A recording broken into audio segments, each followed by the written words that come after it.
दरम्यान दिल्लीमध्ये हा स्फोट कसा झाला, स्फोटातील कार आधी कुठे कुठे गेली याबद्दल प्राथमिक थिअरी समोर आली, ती आपण पाहूया।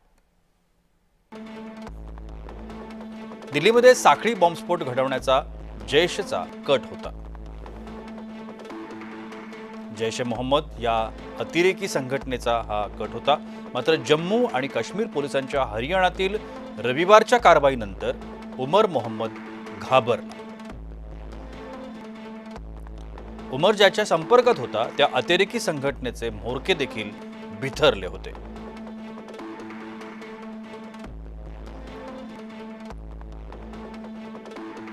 बिथरलेल्या अवस्थेमध्ये सोमवारी सकाळी उमर I-20 कार घेऊन दिल्लीकडे निघाला।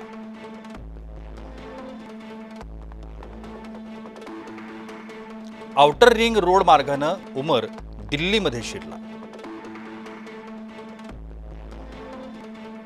दुपारी 3:19 लाल किल्ल्यासमोरच्या पार्किंग लॉटमध्ये त्यानं ही गाडी पार्क केली।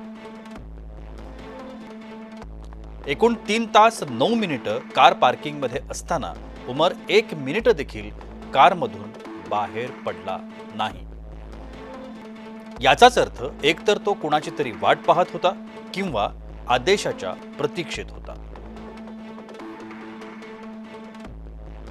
संध्याकाळी 6:28 कार पार्किंग लॉटमधून बाहेर पडली।